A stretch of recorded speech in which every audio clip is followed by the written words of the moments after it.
누군가에게는 흥분되는 일, 다른 누군가에게는 두려운 일, 바로 바퀴 달린 것을 타고 처음 하는 도로 주행입니다. 저 또한 이륜차와 사륜차를 각각 처음 몰고 도로에 나섰던 그때의 긴장감이 아직도 생생한데요. 가장 큰 이유는 아무래도 사고에 대한 두려움 때문이겠죠. 상대적으로 이륜차를 타고 처음 나서는 일은 덜 위험하게 그저 짜릿한 것으로 여겨지기도 합니다. 우리 대부분이 오랫동안 자전거를 타온 것이 큰 이유일 것입니다.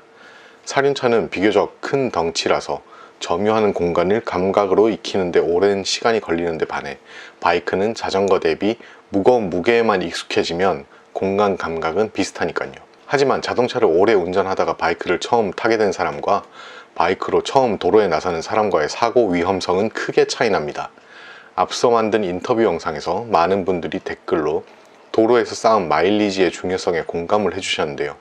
조금 더 구체적인 사례를 들어 이야기를 풀어보고자 합니다. 국내 바이크 관련 면허 체계는 만 16세 이상이면 취득할 수 있는 원동기 면허, 만 18세 이상이 취득할 수 있는 자동차나 이종 소형 면허로 구분되어 있습니다. 내가 보는 이 체계의 문제점은 경험 없는 운전자들이 자동차보다 더 민첩한 교통수단을 가지고 정글 같은 도로에 섞여든다는 점입니다. 저 또한 여전히 스킬 면에서 부족한 점이 많고 마인드 컨트롤을 놓치는 경우가 많은 평범한 라이더이자 자동차 운전자입니다. 하지만 그간의 경험들을 토대로 바이크 입문자가 꼭 지켜야 할 12가지를 말해보고자 합니다. 특히 갓 원동기 면허를 취득해 두 바퀴를 몰고 도로로 나서는 어린 친구들이 이 이야기에 귀 기울여 주셨으면 하는 바람입니다. 헬멧과 글러브 착용하셨습니까?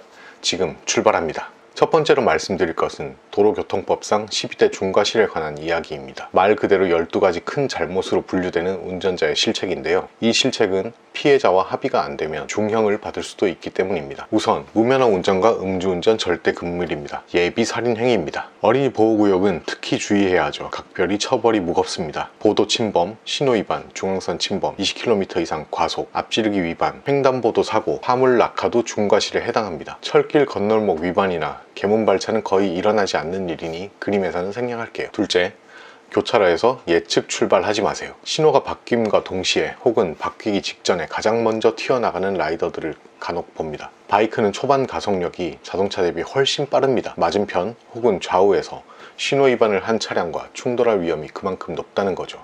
한 템포 늦춰서 출발하세요. 셋째, 경쟁 심리를 갖지 마세요. 신호 대기할 때 혹은 주행할 때 옆에서 자극하더라도 그냥 먼저 보내세요.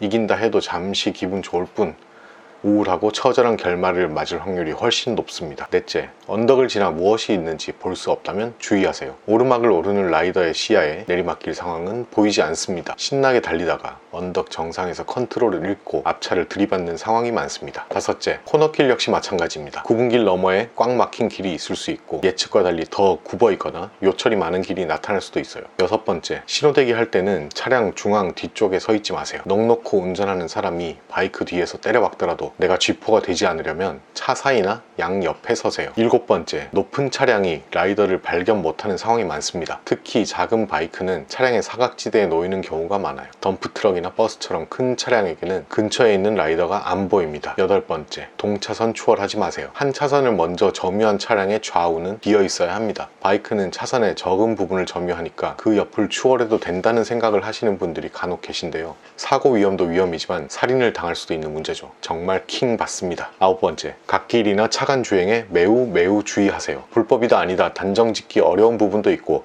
불법인 경우도 많습니다. 사실 매우 정체된 구간에서 조심성 있게 융통성을 부리는 것까지 뭐라 하진 못하겠습니다. 이륜차와 사륜차를 함께 운영하는 분들이 아마 가장 자주 겪는 딜레마이기도 할 겁니다. 내가 라이딩 할 땐 산 사람은 살아야지, 내가 차 운전할 땐 저 훌리건 놈들 봐라 이러면서 쳐다보잖아요. 하지만 차간 혹은 갓길 주행 시에 차량 틈새로 다른 이륜차나 킥보드, 자전거, 전동 휠체어 같은 것들이 튀어나올 때 안전하게 멈출 수 있어야 합니다. 특히 갓길에서는 못이나 볼트 같은 펑크 유발 이물질들이 잔뜩 있어요. 열 번째, 상시 비상 깜빡이, 윌리 같은 주변을 자극시키는 행동을 하지 마세요. 윌리는 자주 일어나지 않는다 쳐도 상시 비상 깜빡이는 하루에도 우리 몇 번씩 보잖아요. 사륜차가 작은 이륜차를 잘 식별하지 못하니까 깜빡이를 켜고 다닌다? 저는 개소리라고 봅니다. 내가 왼쪽, 오른쪽 어디로 가든 급정지를 하든 알아서 피하라는 심리가 기본으로 깔려 있는 거죠. 방향 지시등을 때마다 잘 켜시고요. 식별이 걱정되면 헬멧이나 조끼에 발광 물체를 달고 다니세요. 11번째, 시골길이 한적하다고 해서 마음 놓지 마세요. 신호위반이나 음주운전 차량이 상존한다고 가정해야 됩니다. 도시처럼 단속이 활발하지 않은 시골에서는 예측 불허의 차량들이 언제 어디서 등장할지 몰라요. 마지막으로, 저 멀리 쩔쩔매는 차가 보인다면 근처에도 가지 마세요. 만약 근처에 가게 된다면 빠르게 피해가세요. 예측 불허의 이상 행동하는 차량들 생각보다 정말 많습니다. 다들 운동신경이 나가트리라고 가정하지 마세요. 최악을 가정해야 최소한의 안전이 확보됩니다. 내가 예측 못한 상황을 겪으면 화가 나죠. 남들에게도 나의 행동을 예측 가능하도록 해주자는 얘기입니다. 하나 또 덧붙일게요. 속도와 안전은 반비례합니다. 컨트롤할 수 있을 만큼만 속도 내시고요. 가장 좋은 프로텍터는 마음가짐입니다. Just ride it.